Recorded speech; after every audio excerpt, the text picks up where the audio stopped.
Picture this. You're sitting there, maybe scrolling through your phone or making dinner, and suddenly you hear your pet making these awful, gasping sounds. Your stomach drops. Your brain goes blank. You freeze because you have absolutely no idea what to do.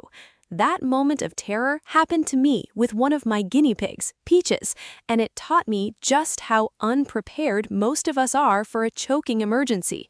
My name is Mariana Vasquez. I specialize in small pet care, particularly guinea pigs, but I've learned the hard way that every pet owner, whether you've got dogs, cats, rabbits, or smaller companions, needs to know exactly what to do when choking happens. You're listening to Total Pet Parent Podcast. Quick heads up, while the voice you're hearing is AI generated, everything you're about to hear has been thoroughly researched, verified, and written by actual experts who know their stuff. I wanted to mention that up front. Now, if you've been listening for a while, thank you, genuinely. And if you're brand new here, welcome aboard. New episodes drop every Monday, Wednesday, and Friday, covering all aspects of pet care. Today, we're tackling something that absolutely terrifies most pet owners, but is critical to know: what to do when your pet is choking. Let's jump in. I'll never forget that morning. Peaches started making these terrible gasping sounds while munching on a carrot chunk I'd cut too large. My heart absolutely stopped. In that moment, I realized how unprepared I was and how quickly a choking emergency can escalate. Whether you share your space with guinea pigs, rabbits, cats, dogs, or other companion animals, knowing what to do can literally save their life. This guide walks you through recognizing the signs, responding safely, and performing species-appropriate interventions. You don't need veterinary training, just a clear head and the right information. Most interventions take 30 to 90 seconds once you've identified the problem, though the entire emergency typically resolves within 5 minutes if handled correctly. Let's start with what you'll need. Having these items accessible makes responding to a choking emergency faster and safer. You'll want a pen light or phone flashlight to visualize the throat. Keep blunt-tipped tweezers or hemostats handy for removing visible obstructions in small pets. Have a towel or blanket ready to safely restrain a panicking pet. Save your emergency vet contact information in your phone with after-hours numbers. Keep gauze pads around to grip slippery objects in the mouth. And perhaps most importantly, maintain a calm presence. Your pet will pick up on your panic, so breathe. You won't use all these items every time, but having them within arm's reach eliminates the frantic searching that eats up precious seconds. Now let's talk about confirming your pet is actually choking. Dogs and cats showing signs of choking will paw at their mouth, make exaggerated swallowing motions, gag repeatedly without producing vomit, or stand with their neck extended and head down. You might hear wheezing or see their gums turning blue or pale. Choking dogs often panic and may become aggressive due to fear and oxygen deprivation. Small animals like guinea pigs, rabbits, ferrets, and chinchillas display subtler signs. Watch for open-mouthed breathing, which is highly abnormal for guinea pigs and rabbits since they're obligate nasal breathers. Look for pawing at the face, hunched posture, drooling, or sudden stillness after eating. Peaches went completely rigid and silent. The absence of her usual chirping was the biggest red flag. Puppies and kittens are especially prone to choking on toys, rawhide pieces, or kibble that's too large for their developing jaw strength. Senior pets with dental disease or weakened swallowing reflexes face higher risk too. Not every cough or gag means choking. If your pet can cough forcefully, they're moving air. That's a partial obstruction that might resolve on its own. Complete choking means no air movement, no sound, and rapidly escalating distress. That's when you need to act immediately. Moving on to staying calm and restraining your pet safely. This is harder than it sounds when your companion is in distress, but panic helps no one. Take 2 deep breaths. Seriously, actually do it. Then approach your pet with calm confidence. For dogs, smaller dogs under 25 pounds can be picked up. Larger dogs should stay on the ground where you have better leverage. If the dog is conscious and frantic, wrap them in a towel or have someone help restrain them. A choking dog may bite reflexively, even if they've never shown aggression. Don't put your face near their mouth. For cats, wrap them burrito style in a towel with just the head exposed. Cats are incredibly strong when terrified, and those claws will shred your arms if you don't contain them. Even the sweetest cat becomes a tornado of panic when they can't breathe. For small animals, guinea pigs, rabbits, and similar pets need gentle but firm restraint. I learned to tuck Peaches against my body with one hand supporting her chest and hindquarters while using the other to examine her mouth. Small animals can go into shock from stress alone, so work as quickly and smoothly as possible. A panicking rabbit can break its own spine with powerful back leg kicks, so support their rear end at all times. Talk to your pet in a steady voice. They won't understand your words, but your tone matters. This is the foundation of staying functional when every instinct screams at you to panic. Next, open the mouth and look for the obstruction. For dogs, gently pull the lower jaw down, don't force it, and use your flashlight to look at the back of the throat. Common culprits include rawhide chunks, pieces of toys, bones, balls, or food gulped without chewing. If you see something and can grasp it easily without pushing it deeper, use your fingers or gauze to pull it straight out. Never blindly sweep the throat. You might lodge the object deeper or damage soft tissue. Cats have smaller mouths and they're less cooperative about opening wide. Use one hand to gently press on the corners of their jaw hinge where the upper and lower jaws meet to encourage opening. Cats are incredibly strong when terrified, and those claws will shred your arms if you don't contain them. Even the sweetest cat becomes a tornado of panic when they can't breathe. For small animals, guinea pigs, rabbits, and similar pets need gentle but firm restraint. I learned to tuck Peaches against my body with one hand supporting her chest and hindquarters while using the other to examine her mouth. Small animals can go into shock from stress alone, so work as quickly and smoothly as possible. A panicking rabbit can break its own spine with powerful back leg kicks, so support their rear end at all times. Talk to your pet in a steady voice. They won't understand your words, but your tone matters. This is the foundation of staying functional when every instinct screams at you to panic. Next, open the mouth and look for the obstruction.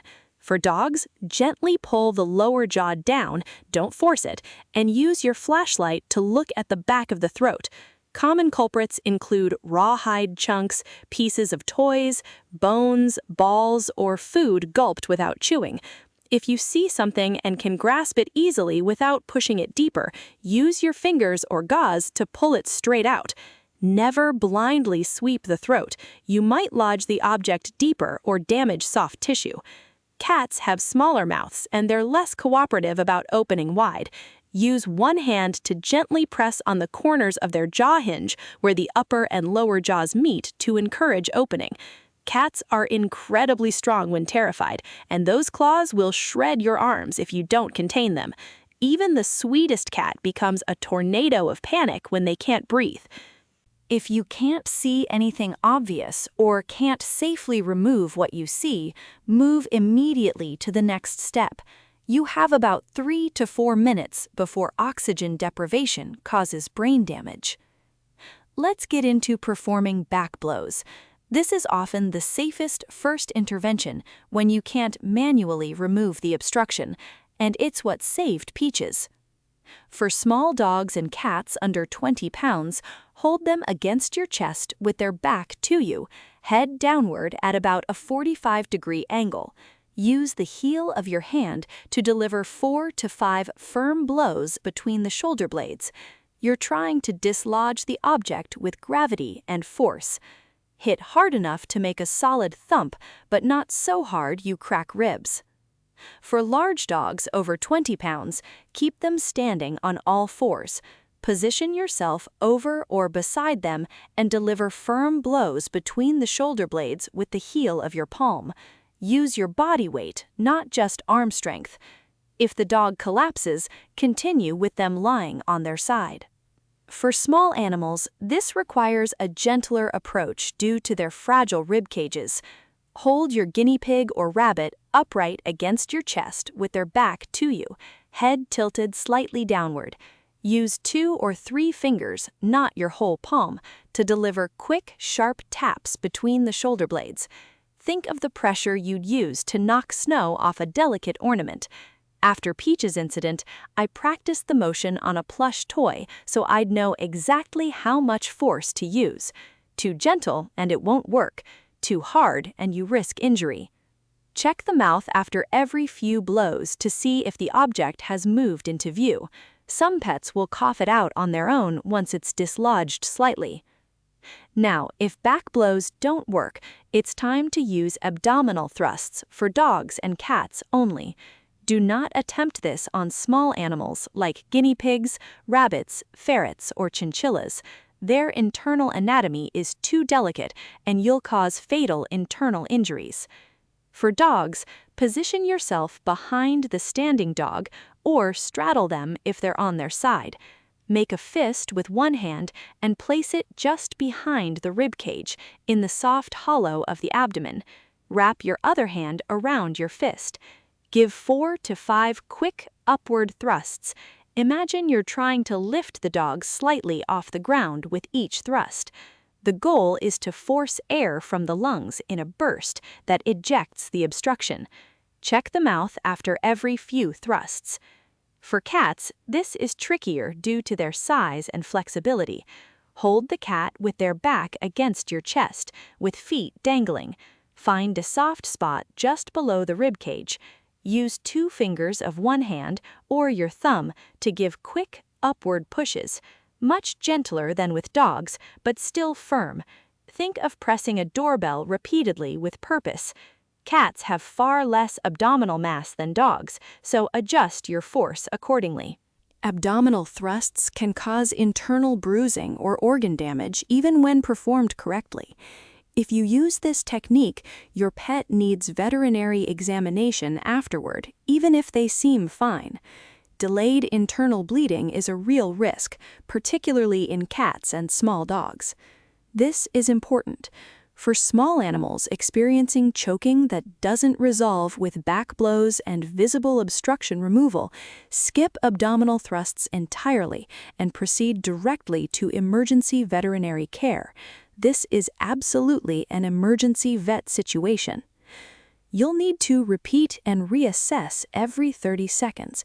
Alternate between checking the mouth, back blows, and, if appropriate for your pet's species, abdominal thrusts every 20 to 30 seconds. Work quickly but methodically. Frantic rushing causes mistakes. If the object is partially dislodged but not fully expelled, you might see it shift position or your pet might manage a weak cough. Keep going. Partial progress means your technique is working. If your pet loses consciousness, lay them on their side immediately. Open the mouth. Sometimes the jaw muscles relax when unconscious, making the obstruction easier to see and remove. If you can see and safely grasp the object, remove it now. If not, begin rescue breathing. 1 breath every 5 seconds for cats and small dogs, 1 breath every 3 seconds for large dogs. Prepare for CPR if no heartbeat is detected. For small animals that lose consciousness, the prognosis is unfortunately poor. Their rapid metabolism and small lung capacity mean they have very little reserve. Continue gentle back blows, check the mouth one more time, and rush to the nearest veterinarian who handles exotics. Not all vets are equipped to treat guinea pigs or rabbits, so know your local specialists before an emergency happens. The physical exertion of performing these interventions is real. Your arms will get tired. You might feel like you're not doing it right because nothing's happening. Keep going. Don't give up during the critical first 3 to 4 minutes. So how do you know when the obstruction is cleared? You'll know you've succeeded when your pet takes a deep, full breath, often followed by coughing, sputtering, or even vomiting. Their gums should start returning to a normal pink color within 30 to 60 seconds, though they'll remain pale or blue if they're in shock from the experience. Dogs typically shake themselves off, look confused, and either act clingy or retreat to hide. Some start panting heavily or drinking water compulsively. Let them calm down, but don't offer food for at least 30 minutes. Cats usually bolt and hide immediately. This is normal. They need to decompress from the trauma. Check on them every 15 to 20 minutes, but don't force interaction. Monitor their breathing from a distance. Small animals often remain very still for several minutes.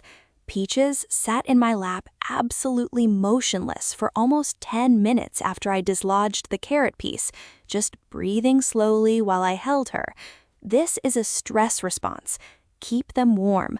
Wrap them in a fleece or place a heating pad set to low near them, not under them. Speak softly. Offer their favorite treat after 20 to 30 minutes to gauge if they're recovering. Even if your pet seems completely fine, call your veterinarian. Describe what happened, what you did, and ask whether they need to be seen. Throat trauma, aspiration of stomach contents during the incident, or internal injuries from abdominal thrusts might not show immediate symptoms. Better to be overly cautious than to miss delayed complications. Let's talk about preventing future choking incidents. After you've caught your breath and maybe had a good cry because that was terrifying, it's time to audit your pet's environment and habits. For food-related prevention, cut food into appropriately sized pieces for your pet's mouth and chewing ability. For guinea pigs and rabbits, nothing larger than their head in diameter. For dogs, avoid chunks larger than their throat opening. This varies dramatically by breed. Slow down fast eaters with puzzle feeders or slow feed bowls. Dogs who inhale their meals are choking risks waiting to happen. Avoid high-risk treats like rawhide, bones that can splinter, whole carrots or apples for small animals, dental chews that break into sharp chunks, ice cubes, and toys with pieces that can be chewed off. For toy-related prevention, size toys appropriately. They should be too large to fit entirely in the mouth. For dogs, use the toilet paper roll test. If a toy fits through a toilet paper tube, it's too small for that dog. Inspect toys weekly for damage. Throw away anything with loose pieces, torn sections, or weak points. Remove toys during unsupervised time, especially for puppies, kittens, and small animals. Environmental factors matter too. Keep small objects like hair ties, rubber bands, bottle caps, children's toys, coins, and batteries completely inaccessible. Supervise interactions with new foods or treats until you know your pet handles them safely. Don't let pets play with string, yarn, dental floss, ribbon, or tinsel. Cats especially are attracted to these, and they cause deadly intestinal blockages if swallowed. Here are some pro tips and common mistakes to avoid. Practice the physical motions of back blows and abdominal thrusts on a stuffed animal that approximates your pet's size. Muscle memory matters when you're flooded with adrenaline. I keep a plush pig toy near my guinea pig's enclosure as a reminder of where my hands should go and how much pressure to use. It sounds silly, but that practice literally saved Peaches. Small animals hide illness and distress as a survival instinct. If you think your guinea pig or rabbit might be choking but aren't sure, treat it as definite choking. Better to intervene unnecessarily than to watch and wait while an obstruction worsens. Common mistakes include sticking fingers blindly down the throat. You can't see what you're doing. You risk pushing the object deeper, and you might trigger a bite reflex in a panicking pet. Always look first with adequate light. Another mistake is using abdominal thrusts on species that can't tolerate them. Small mammals have different internal organ placement and fragile skeletons. The same technique that saves a dog will kill a rabbit. Don't assume a pet who's breathing funny is just excited or hot. Unusual respiratory patterns demand immediate investigation, especially in species that should never mouth breathe. And don't give up too soon. 30 seconds feels like an eternity when you're terrified. Keep trying for at least 3 to 4 minutes unless your pet becomes completely unresponsive, at which point you're en route to emergency care anyway. If you've had to intervene for choking, you've just experienced one of the most stressful events of pet ownership. Give yourself credit for acting instead of freezing. Then use that experience to advocate for other pet parents. Share what you learned, normalize having a plan, and remind people that knowing what to do isn't paranoid, it's responsible. Let's cover some frequently asked questions. Can your pet choke on their own vomit? Yes, particularly if they're lying on their back or unconscious. If your pet is vomiting and seems disoriented, lethargic, or has been exposed to toxins, position them on their side with their head slightly lower than their body so vomit can drain from the mouth. Never leave a vomiting pet unattended. Aspiration pneumonia from inhaling vomit is life-threatening and requires immediate veterinary care. How do you know if your pet needs emergency care after choking, even if they seem fine? Watch for continued coughing or gagging, reluctance to eat or drink, drooling, lethargy, rapid or shallow breathing, and any personality changes like unusual hiding or aggression. If you performed abdominal thrusts, veterinary examination is mandatory within 24 hours due to internal injury risk. For small animals, any choking incident warrants a vet visit because they can deteriorate rapidly from stress alone. Exotic pet specialists can assess for aspiration, throat trauma, or shock that you might not recognize until it's too late. Are certain breeds more prone to choking than others? Yes, brachycephalic or flat-faced breeds like English bulldogs, French bulldogs, pugs, Persian cats, and exotic shorthairs have anatomical abnormalities, including narrowed airways, elongated soft palates, and smaller tracheas that increase choking risk. They also struggle to clear obstructions due to compromised breathing mechanics. Small breed dogs like Chihuahuas and Yorkshire Terriers have tiny throats that obstruct easily. For guinea pigs, American and teddy breeds with shorter faces occasionally have more difficulty managing large food pieces than Abyssinians or Peruvians with longer facial structure, though any guinea pig can choke if given inappropriately sized food. What's the difference between choking and reverse sneezing in dogs? Reverse sneezing sounds alarming. Dogs make rapid, loud, snorting sounds while standing still with their neck extended, but it's not a breathing emergency. Air is still moving, unlike true choking. The episode typically lasts less than 60 seconds, and the dog returns to normal immediately afterward. Gently massaging the throat or covering the nostrils briefly to encourage swallowing through the mouth can help end the episode. If you're unsure whether what you're witnessing is reverse sneezing or actual respiratory distress, default to treating it as potential choking. Better safe than sorry. To wrap this up, knowing what to do when your pet is choking transforms a potentially fatal emergency into something you can handle with confidence. The key steps work across species with appropriate modifications for size and anatomy. Confirm complete obstruction, restrain safely, check for visible objects, perform species-appropriate back blows, use abdominal thrusts only for dogs and cats, and reassess every 30 seconds. Prevention through properly sized food and toys matters just as much as emergency response. After Peach's scare, I overhauled everything about how I feed my guinea pigs, and I've never had another incident. Keep your emergency vet contact information accessible, practice the physical interventions before you need them, and remember that acting imperfectly is infinitely better than freezing. Your pet depends on you to be their advocate and their emergency responder, and now you're prepared for both roles. That wraps up this episode of Total Pet Parent Podcast. Thanks for listening. We drop new episodes every Monday, Wednesday, and Friday, so there's always something new coming your way.